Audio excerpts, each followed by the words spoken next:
have seen that many people do not go out because of the coronavirus. We have also seen that the premises are empty. The economy is stopped and money is not circulating. So it is expected that in a short time there will be an economic fail.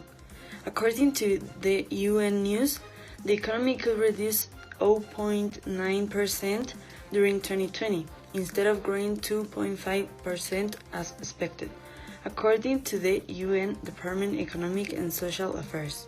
As business lose revenue, employment rises sharply, transforming a supply shock to an even larger shock to the economy. The severity of the economic repercussions will depend on variables such as the duration of the limitations on the movement of people, the economic activities of the main economies, and the size and effectiveness of the fiscal responses. Mexico is already in a severe economic crisis. Its manifestations are the collapse of oil prices, the fall in economic activity in 2019 and 2020. Investment continues to fall. Mistrust of private agents is not reduced. Employment and underemployment have increased. The country goes from an economic crisis to a financial crisis, denoted by depreciation, the rise in the price of the dollar. The question is whether we will be able to respond with political leadership, with evidence-based economic policy measures, and with the social responsibility of each Mexican. Mexico was affected by factors such as the continuous decline in oil production.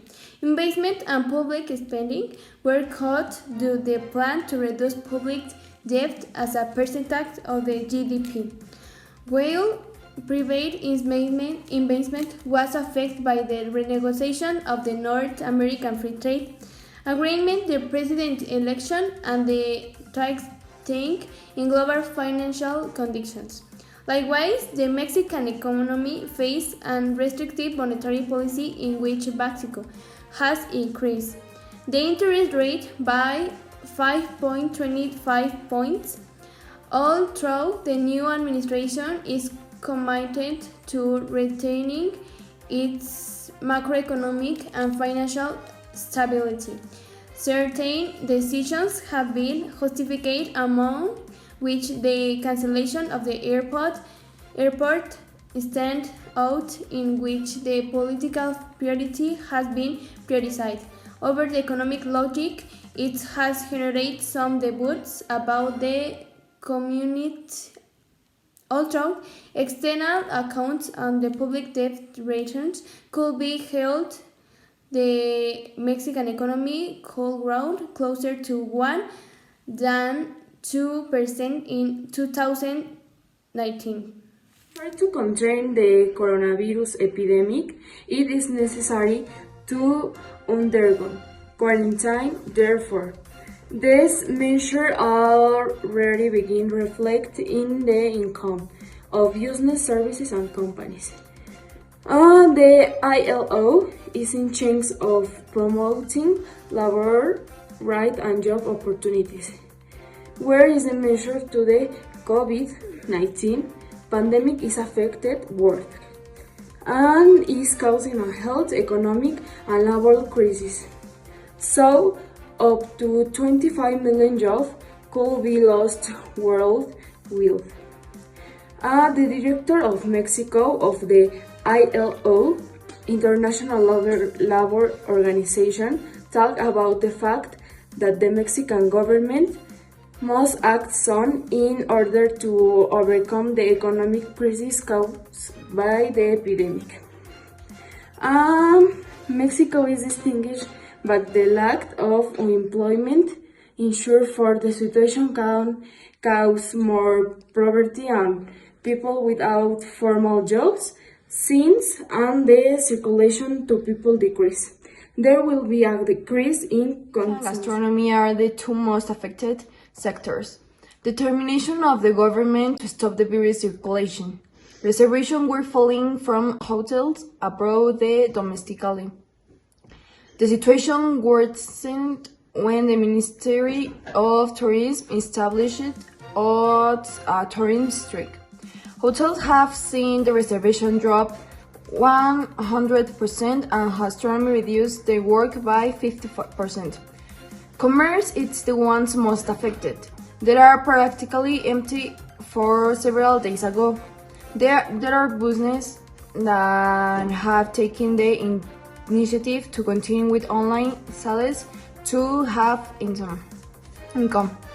Manufacturing activity is the next sector that suffers since the automotive chains have already started with the problems produced due lack of input. The construction sector is one of the most affected. Why? Because since it working normally, although some workers over 60 have respiratory illness and have dependent children.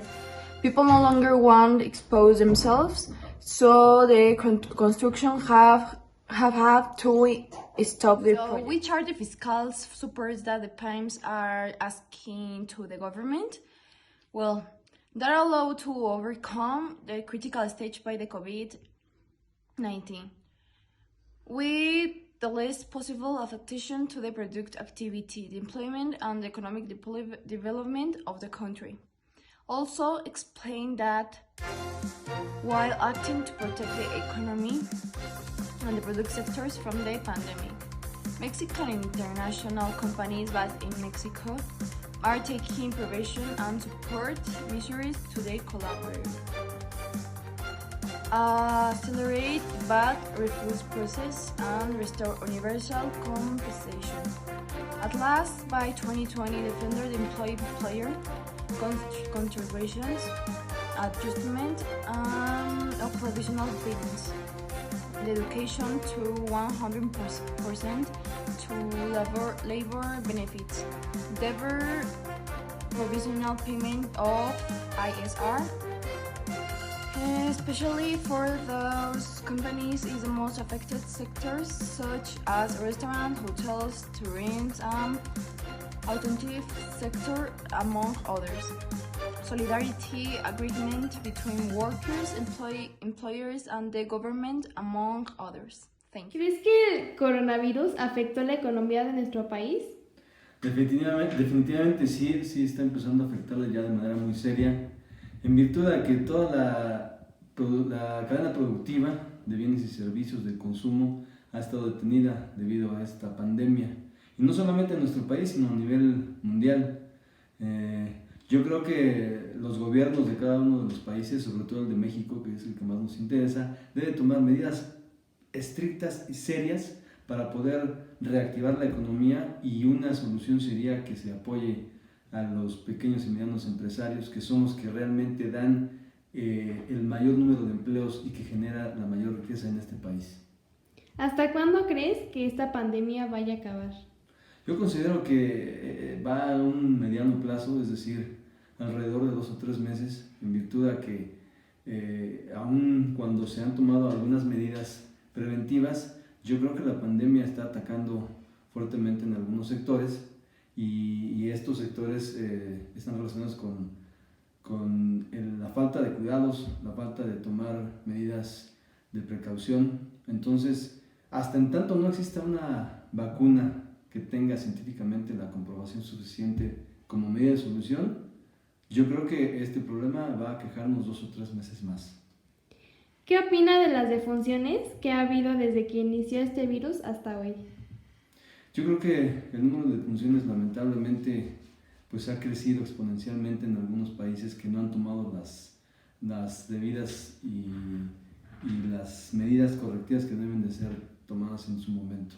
En el caso de nuestro país ya se han registrado alrededor de 250 muertes, por lo que de manera lamentable yo creo que ha sido también una falta de tomar las debidas precauciones. Ojalá que este número exponencial tienda a que la curva se detenga o vaya a la baja, porque lamentablemente para nadie es